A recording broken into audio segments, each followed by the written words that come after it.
आवश्यकता कितनी है और हमारी आसक्ति कितनी है। आवश्यकता के अनुसार धन को अपने पास रखो और जो शेष धन है उसको दान पूजा में लगाओ। इसलिए आचार्य ने कहा धन के 4 हिस्से करो। अपने धन के 4 हिस्से करो। पहला हिस्सा स्वयं के लिए रखो, स्वयं की आवश्यकता के लिए रखो। दूसरा हिस्सा परिवार के लिए रखो, जो आपके आश्रित लोग हैं, आपके परिवार के आश्रित, आपके आश्रित जो परिवार है उनके भरण पोषण के लिए। तीसरा हिस्सा भविष्य के संचय के लिए, भविष्य में कोई भी दुख दर्द पीड़ा आती है, कोई भी कार्य करना उसके लिए। और चौथा हिस्सा आप दान के लिए अपना रखो। अपनी आजीविका का 4 हिस्सा करके 1 हिस्सा दान में दो। यदि वो नहीं देते, ये आपकी आसक्ति होगी, क्योंकि आपने अपना हिस्सा रख लिया, अपने परिवार का रख लिया, भविष्य का रख लिया, लेकिन दान का हिस्सा कहाँ था? जो दान का हिस्सा था उस पर आपकी नीयत खराब हो गई। नहीं नहीं, इतना दान क्यों करना है, ऐसा सोच के वो भी आप रख लिए। ये आसक्ति प्रारंभ हो गई। 3 तक आवश्यकता थी, 3 तक आवश्यकता थी। भोजन की आवश्यकता थी पेट भरने के लिए, भोजन चाहिए था पेट भरने के लिए। लेकिन अब तुम्हें आसक्ति आ गई, नहीं इसमें मीठा भी रखो, इसमें नमकीन भी रखो, इसमें ऐसा भी रखो, तभी खाएंगे, नहीं तो नहीं खाएंगे।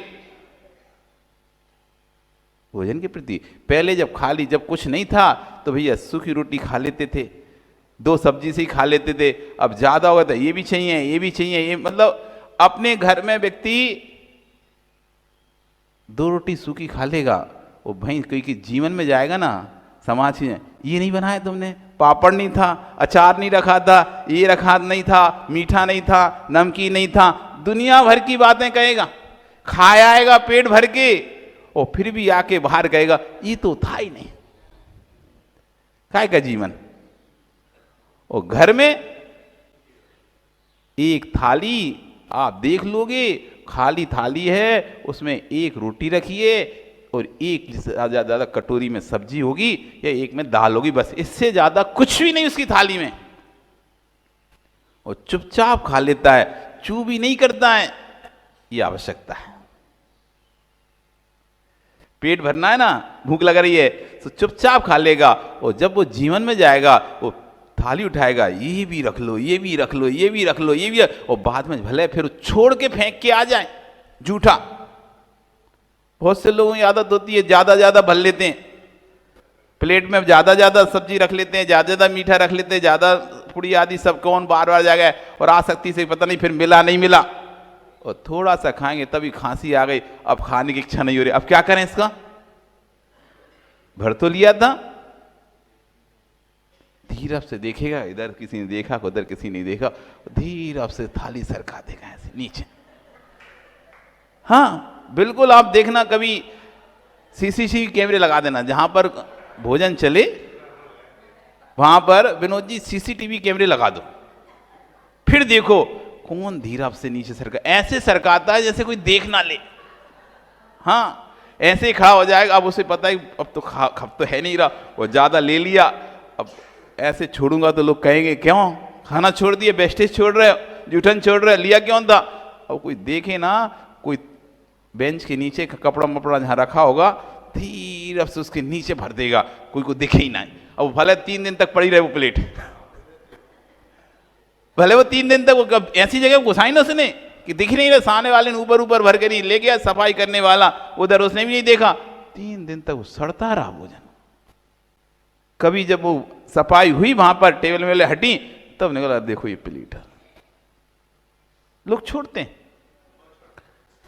हैं, चाय ले लेती, कप में भर लेते हैं, चाय नहीं पीना, 1 घुट पी, और कहीं भी सीढ़ी पे, कहीं भी जीने पे, कहीं भी अलमारी के, कहीं भी खिड़की के इधर साइड से रख के आ जाते हैं, उन्हें मतलब नहीं रहता। आसक्ति है। पहले ही थोड़ा लेना चाहिए था, पसंद आती तो और ले लेते। थोड़ा भोजन लेना चाहिए, भोजन में भी पहले थोड़ा भोजन करो, इसके बाद ही तो दूसरा करूंगा ना। और मेरे पुण्य में यदि है आगे का मीठा तो फिर मिल जाएगा, खत्म नहीं होगा। आदमी क्या सोचता है बाद में खत्म होगा, मिला नहीं तो पहले ही भर के रख लो अपनी थाली में। विश्वास रखो, मेरा भोगांतराय कर्म का क्षयोपशम होगा, मेरा भोगांतराय कर्म का क्षेपसम होगा तो मुझे वस्तु वापस प्राप्त हो जाएगी, और नहीं है तो थाली में आई हुई वस्तु चली जाती। कहते ना, मुंह का ग्रास आदमी मुंह में लेते हुए रखना पड़ जाता है। थाली लगी, कभी कभी ऐसा होता है थाली लगी हुई है और आपका भोगांतराय कर्म का उदय है, तुरंत ही फोन आ गया, वो थाली रखी रखी ऐसी छोड़ के आपको उठना पड़ गया, वो बीमार है, जल्दी आओ तुरंत, अब इतना समय भी नहीं तुम खा सको, उसको अटैक आ गया, बीमार हो गया, वहीं थाली लगी हुई थी, पूरी थाली ऐसे कैसे छोड़ के आपको उठना पड़ गया।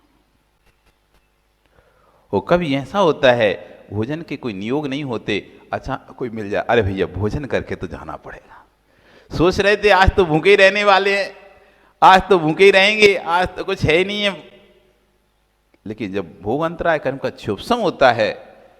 एक बार आचार्य श्री एक स्थान पर, जहां पर कि 60-60, 80-80 चौके लगते थे, तो वहां पर आहार के लिए निकलते थे, तो अब रोज तो सबके यहाँ हो नहीं सकता, एक ही चौके में होगा, अब कोई ना कोई तो खाली जाएगा, और कोई चौका ऐसा जो 30 दिन से खाली जा रहा है, कोई 20 दिन से खाली जा रहा है, कोई 80 चौके हैं तो 80 दिन में तो आएगा एक एक का नंबर, तो किसी का तो बिल्कुल आखिरी में आएगा। अब एक पंडित जी थे, उनका 30 दिन हो गया पूरा, कोई महाराज भी नहीं गए, आज अब 4 ही महाराज थे तो उस समय, और आचार्य तो कोई महाराज, अब 80 चौकों में कौन कहाँ पहुंच रहा है, कहाँ पहुंच रहा है, किसी का पुण्य था तो वहां रोज हार हो रहे थे, वो नहीं है तो खाली जा रहा। अब 30 दिन से बेचारे पंडित जी के यहाँ पर आहार ही नहीं हो रहा है, इतना कर्म का उदय, अब विधि नहीं मिला पाए, विधि नहीं मिला पाए। तो एक दिन आचार्य ने सोचा, देखो तो इतना मेहनत कर रहा है जीव, इसके यहाँ हार नहीं हो रहा है, चलो आज इसी की विधि ले रहे हैं। क्या ले रहे हैं? इसी की विधि ले रहा है, इसी के यहाँ चले जाते हैं पड़गान करने, ये जो जहाँ खड़ा होगा वहीं पड़क जाएंगे, अब वो तो अपनी चौकी में खड़ा होगा, तो इसलिए उसी के यहाँ पड़क जाएंगे, यही विधि है आज की। इधर निकल गए आचार्य विधि लेके, उधर उसने सोचा अब रोज तो अपन खड़े होते हैं आते नहीं है, और हार भी नहीं दे पाते, इस चक्कर में हार भी नहीं कहीं दे पाते, एक काम करते हैं आज गुरुजी के पीछे पीछे चलेंगे गुरुजी के पीछे पीछे चलेंगे, जहां उनका हार होगा वहां हार दे लेंगे, कम से कम अभी तक इतने दिन से दिए नहीं है, आज सोच रहे हैं कि आहार दे लें उनको, 30 दिन हो गए चौके में खड़े रहते हैं, तो इस चक्कर में निकल जाते हैं, पता नहीं चलता कहाँ चले गए, इतना बड़ा शहर है, कौन क्या पड़गान हो गया पता नहीं चलता कुछ भी।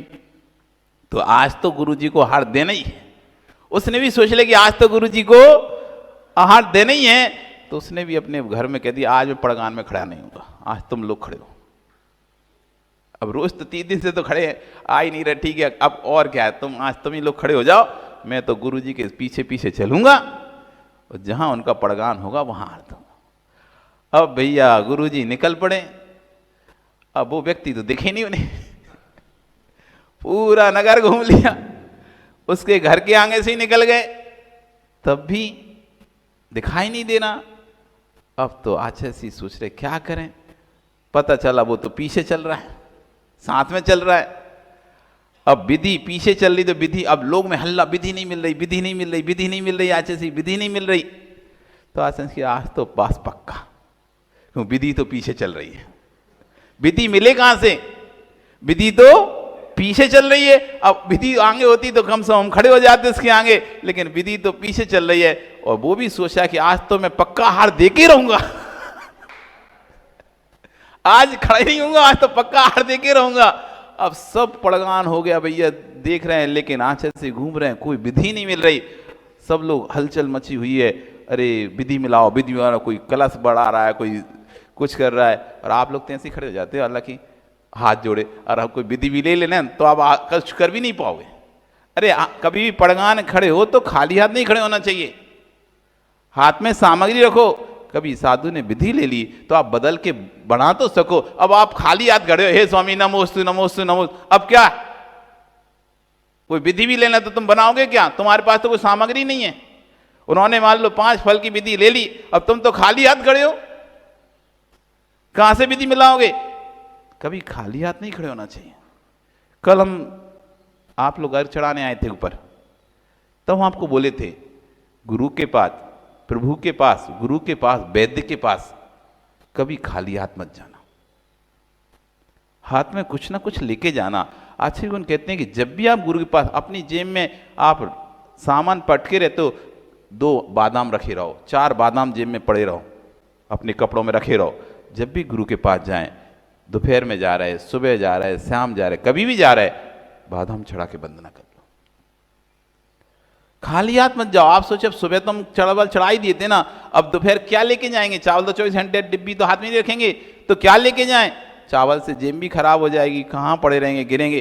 अपनी जेब में बादाम पटके रहो। जब भी भगवान के दर्शन करने आओ, जब भी गुरु के दर्शन करने आओ, खाली हाथ नहीं आओ। वैद्य के पास खाली हाथ जाओगे, वो इलाज नहीं करेगा तुम्हारा अच्छे से। फ्री का व्यक्ति है, चलो बाद में आना, देखते हैं। प्रभु के पास खाली हाथ आओगे तो हमेशा खाली रहोगे। गुरु के पास खाली हाथ आओगे तो हमेशा रिक्त ही रहोगे।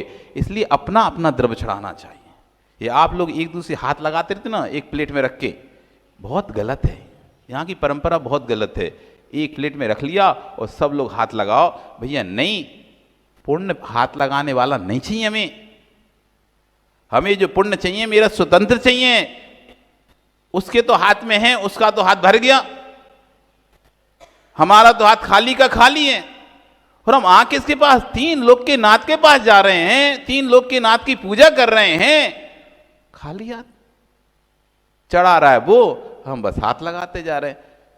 क्या इतने गरीब हैं, इतने हीन हैं, या द्रव्य नहीं लाए थे घर से कि दूसरे की तरफ से पूजा कर रहे जो तुम्हें हाथ लगाना पड़ रहा है? आदमी हाथ तब लगा जब उसके पास, स्वयं के पास द्रव्य नहीं थी। भैया अपन दूसरे की अपन कैसे चढ़ा सकते हैं? भैया तुम्हारी तरफ तुम चढ़ाओ, हम तो अनुमोदना कर रहे हैं। जब तुम अपनी स्वयं द्रव्य लेके आते हो घर से, अपनी स्वयं द्रव्य लेके आते हो घर से, तो अपनी स्वतंत्र पूजा करना चाहिए। स्वतंत्र पूजा करना चाहिए। दूसरा अपने हिसाब से पूजा कर रहा है, तुम उसमें हाथ लगाए, वो स्वाहा स्वाहा जल्दी बोल दिया, तुम भी जल्दी जल्दी बोलना है। तुम यदि आराम से करना है, लेकिन नहीं, वो हाथ तो प्लेट में लगानी है ना। जब तक तुम किताब का पेज खोलोगे, जब तक उसने नैवेद्य चढ़ा दी, और तुम भी चढ़ाते रहो। अपना द्रव्य, अपने भगवान, अपनापन। मैं जब स्वयं द्रव्य लेके आया हूं, यदि वो बात अलग है, तुम इतने हीन हो या इतने गरीब हो, इतने दरिद्री हो कि अपनी द्रव्य अपने घर से एक डिब्बी में द्रव्य भी नहीं ला पा रहे हो, तो भैया ठीक है, करो। दरिद्रियों की पहचान है ये। दूसरों की द्रव्य से पूजा करना, दूसरों की द्रव्य चढ़ाना, ये भविष्य की दरिद्रता की पहचान है। जिसको भविष्य का दरिद्री होना हो, वो दूसरों की द्रव्य पर हाथ लगाए। और जिसको दरिद्री नहीं होना है भविष्य में, अपने घर से अपनी द्रव्य लेके आए। जिसको भविष्य में दरिद्री नहीं होना है, वो अपने घर से अपना द्रव्य लेके आए, अपनी पूजा स्वयं करे, किसी पर आश्रित ना हो, किसी का सहारा ना ले। आपसे दिखता ना हो, आपसे बनता ना हो करते हुए, तो ठीक है भैया, दूसरे का सहारा ले लो कि हमसे उठते चलते नहीं बनता, भैया हमारी तरफ तुम धो देना, तुम्हारे साथ ही हम कर लेंगे। यदि आपके स्वयं के हाथ पैर चलते हों, आपकी इंद्रियां सक्षम हैं, और आपके घर में सामर्थ्य है एक डिब्बी द्रव्य लाने की, तो अपना द्रव्य लेके आओ। भले तुमने मंदिर के पुजारी में पैसा भी दे दिया हो, साल भर का पैसा देते हैं लोग, कई कई जगह आपके यहाँ भी देते होंगे कि साल भर का द्रव्य का पैसे दो, यहीं से द्रव्य ले लेना। तो आपने भले अपने पुजारी पूजा का द्रव्य का पैसा दे भी दिया हो साल भर का, तब भी अपनी द्रव्य लेके आओ। खाली हाथ नहीं जाऊंगा। हाथ में द्रव्य होगी, रास्ते में आप चल भी रहे होगे, कोई आपसे कुछ बात भी करेगा, वो द्रव्य, अरे भैया मंदिर जाना है, बाद में बात करता हूं। खाली हाथ बाबूजी जैसे चले आओगे, कोई रास्ते मिल गया, उसको तो पता नहीं तुम कहां जा रहे हो, वो अपनी बातें में आपको उलझा सकता है, और आप भी उसकी बातों में उलझ सकते हो। हाथ में डिब्बी होगी तो उसको भी पता रहेगा और आपको भी पता रहेगा कि मैं किस काम के लिए घर से निकला था। उसको ही ला रहे, यार डिब्बी मंदिर जा, चल बाद में बात करें, तुम अभी मंदिर जाओ। सामने वाला देख लेता है आप कहाँ जा रहे हो, मंदिर, हाथ में डिब्बी है, समझ जाता है आप मंदिर जा रहे हो, तो वो भी कहता है चलो मेरी बात तो बाद में हो जाएगी, फालतू की ऐसी बात है मेरी, तो मंदिर तो जाओ। इसलिए अपनी द्रव्य भविष्य का दरिद्री नहीं बनना तुम्हें। आज जो दरिद्री है, क्यों है वो दरिद्री? क्या किया था उन्होंने ऐसा? दूसरे के द्रव्य का अपहरण किया था, पूजा के द्रव्य का अपहरण किया था, निर्माल्य का भोग किया था, मंदिर की संपत्ति को दबा के रख लिया था, मंदिर के पैसे को दबा के रख लिया था, मंदिर के पैसे का जो दान बोला था वो दान नहीं दिया था, अपनी तरफ से पूजा नहीं की थी, अपनी वस्तु का उपयोग नहीं किया था, दूसरे मंदिर आदि धर्म स्थानीय वस्तु का उपयोग किया था, इसलिए वो भविष्य में दरिद्री पैदा हो गई। दरिद्री नहीं बनना आपको, दरिद्री नहीं बनना आपको, अपना द्रव्य लेके आओ, अपने हाथ में अर्घ रखो, अपने हाथ से अर्घ चढ़ाओ, दूसरे के हाथ में हाथ मत लगाओ। भैया तू अपना चढ़ा, हम अपना चढ़ाते हैं। तेरा पुण्य स्वतंत्र है, मेरा पुण्य स्वतंत्र है। तेरे पुण्य से मैं नहीं खाऊंगा, मेरे पुण्य से तू नहीं खाएगा। तू तेरे पुण्य का खाएगा, आज पुण्य तुझे बनेगा तो फल भी तुझे ही मिलेगा, पुण्य मुझे बनेगा तो फल मुझे ही मिलेगा। इसलिए अपना अपना करना चाहिए। आवश्यकता कितनी है और आसक्ति कितनी है, इस पर विचार करना चाहिए। आवश्यकता के अनुसार हमें अपने पैसे को रखना चाहिए और शेष धन को दान आदि कार्यों में लगाना चाहिए। यदि हम दान आदि कार्य में नहीं लगाते तो अंतराय कर्म का बंद करते। तो व्यक्ति चला जा रहा है, आचरण भी चले जा रहे हैं, अब विधि नहीं मिल रही, अब आचरण से आज तो भैया उपवास ही पक्का है, तो मंदिर की ओर जाने लगे। सब लोग विधि मिला रहे हैं, विधि नहीं मिल रही, अब आचार्य से मंदिर की ओर बढ़ गए और मंदिर में प्रवेश करने वाले थे, तभी व्यक्ति आगे आ खड़ा हो गया। नहीं आचार्य जी आप अंदर नहीं जाएंगे, अभी अभी अंदर नहीं जाएंगे, हे स्वामी नमोस्तु नमोस्तु नमोस्तु। आचार्य जी खड़े हो गए, विधि मिल गई। लोग आश्चर्यचकित कि इतने सब लोग फल ये वो सब चीजें मिला रहे थे, विधि मिल नहीं रही थी, और ये व्यक्ति खड़ा हुआ, विधि मिल गई। उसने पड़गान किया, अपने घर ले गया, आहार कराया। फिर आचार्य से पूछते, आचार्य से सब लोग पूछते महाराज विधि क्या थी? अरे विधि उसी व्यक्ति की थी, पर वो व्यक्ति पीछे चल रहा था, तो विधि मिले कैसे? तो जब भोग अंतराय कर्म का क्षोभसम होता है, तो जब उम्मीद पूरी खत्म हो जाती है कि आज नहीं भी मिलना, तब भी वस्तु मिल जाती है। तो जब तीव्र लाभ अंतराय कर्म का उदय होता है तो सामने वस्तु भी हमारे हाथ से निकल जाती है, और जब लाभांतराय कर्म का क्षोभसम होता है, निकली हुई वस्तु, कई बार ऐसा पैसा भी आपको मिलता है जो आप सोच चुके थे डूब गया, अब नहीं मिलने वाला। हमारे जीवन में जब घसते तो बहुत सारा ऐसा पैसा हम जो कि हम सोच चुके थे कि ये तो गया, डूब गया, अब नहीं देगा ये, लेकिन वो पैसा भी आ जाता था। और बहुत सारा ऐसा पैसा था, अरे इससे तो मिल ही जाएगा, ये तो दे देगा, और वो खा जाता था। तो जब हमारा स्वयं का पुण्य का उदय होता है तो डूबा हुआ पैसा भी वापस मिल जाता है, सरकार से में गया हुआ पैसा भी वापस मिल जाता है। और जब पुण्य का उदय नहीं होता है तो आया हुआ धन संपत्ति भी चोरी हो जाती है। इसलिए घर में आप चाहते हैं कि कभी बीमारी ना हो, कभी किसी प्रकार की दुख दर्द पीड़ा ना आए, किसी प्रकार की कोई विपत्ति संकट कष्ट ना आए, तो जो आपकी शक्ति रूपेण है, अपनी शक्ति यदि है उस वस्तु को देने की, तो बिल्कुल भी मत छुपाओ।